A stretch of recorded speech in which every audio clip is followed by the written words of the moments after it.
Good morning, student. I, Dr. Durga Tamsoy, department of psychology, महिला college Chaibasa. आज मैं UG same 3 का GE paper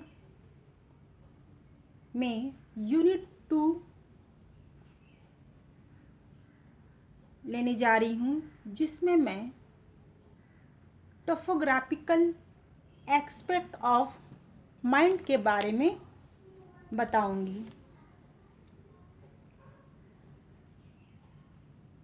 topographical aspect अर्थात आकारात्मक पक्ष यानी मन का आकारात्मक पक्ष। मन का आकारात्मक पक्ष का अर्थ वैसे पहलू से होता है जहाँ संघर्षमय स्थिति की गत्यात्मकता उत्पन्न होती है। मन का यह पहलू वास्तव में व्यक्तित्व के गत्यात्मक शक्तियों के बीच होने वाले संघर्षों का एक कार्यस्थल होता है। फ्रायड ने मन के स्तर को 3 भागों में बांटा है। पहला है कॉन्शियस यानी चेतन। दूसरा स्तर है सब कॉन्शियस अर्थात अर्ध चेतन तथा तीसरा स्तर है अनकॉन्शियस यानी अचेतन की स्तर। सबसे पहले मैं आप लोगों को चेतन स्तर के बारे में बताऊंगी। चेतन मन का वैसा भाग होता है जिसमें वे सभी अनुभूतियाँ एवं संवेदनाएं होती हैं जिसका संबंध वर्तमान से होती हैं। दूसरे शब्दों में कह सकते हैं कि चेतन क्रियाओं का संबंध व्यक्ति के तात्कालिक अनुभवों से होता है।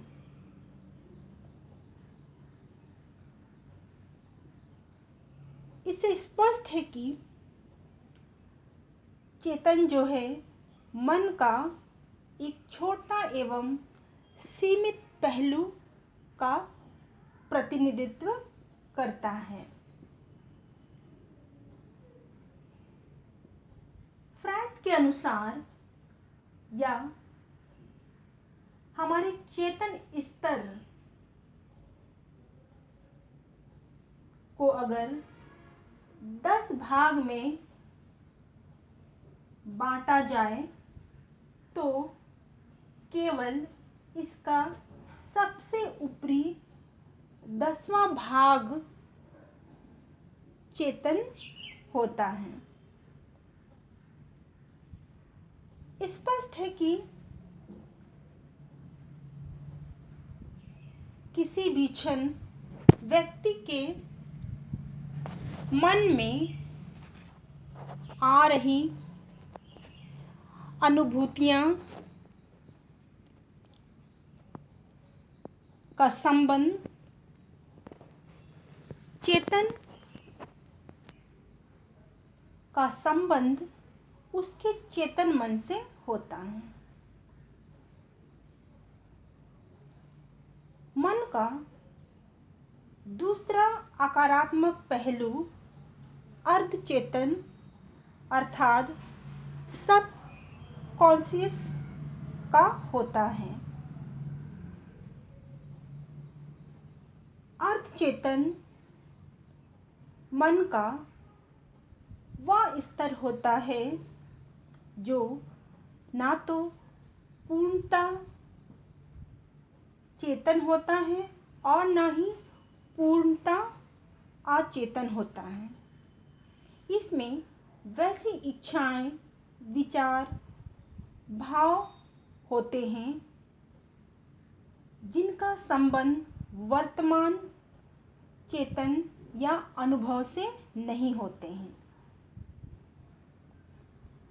लेकिन प्रयास करने पर वे हमारे कॉन्शियस माइंड में आ जाते हैं।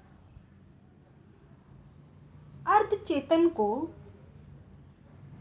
सुलभ स्मृति, अवेलेबल मेमोरी भी कहा जाता है। जैसे मान लिया कि हमने कुछ दिन पहले एक बुक को अलमारी में रख दिया और कुछ दिन बाद खोजने पर हमें नहीं मिलती है और हम परेशान हो जाते हैं, लेकिन बहुत प्रयास करने पर हमें ये याद आ जाती है कि हमने बुक अलमारी में रख दिया। या अर्ध चेतन का उदाहरण होगा, क्योंकि प्रयास करने पर हमें ये याद आ जाती है कि वो वस्तु या चीज़ हमने कहाँ पर रखी है। फ्रायड के अनुसार अर्ध चेतन जो होता है, चेतन मन एवं अचेतन मन के बीच एक ब्रिज का काम करता है।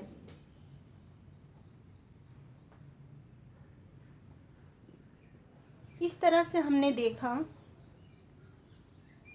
कि अर्ध चेतन में वैसी इच्छाएं सम्मिलित होती है जो ना तो पूर्णतः चेतन में होती हैं और ना ही अचेतन में होती हैं, और व्यक्ति के प्रयास करने पर वो याद आ जाती हैं। मन का तीसरा पहलू है अचेतन, अनकॉन्शियस माइंड।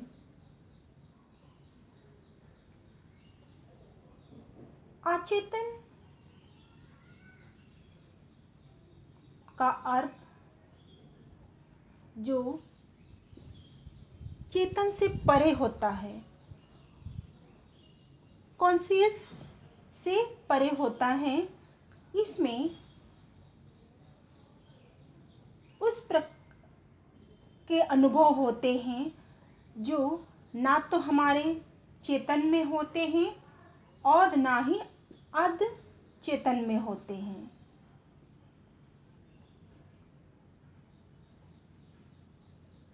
अचेतन मन में रहने वाले अधिकतर विचार एवं इच्छाओं का स्वरूप कामुक, असामाजिक तथा अनैतिक होती हैं। चूँकि ऐसी इच्छाएं एवं विचारों को दिन प्रतिदिन की जिंदगी में पूरा करना संभव नहीं हो पाता है, इसलिए उसको चेतन मन से हटाकर अचेतन में दमित कर दिया जाता है। लेकिन ऐसी इच्छाएं वहाँ भी समाप्त नहीं होती हैं।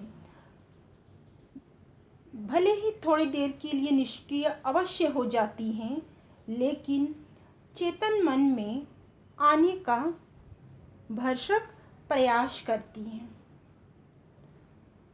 और यही कारण है कि व्यक्ति के मन में एक संघर्ष की स्थिति बनी रहती है। फ्रायड का मानना है कि अचेतन अनुभूतियों एवं विचारों का प्रभाव हमारे व्यवहार पर चेतन एवं अचेतन की अनुभूतियों एवं विचारों से कहीं अधिक प्रभाव पड़ता है और यह मन का बहुत बड़ा भाग है। Thank you.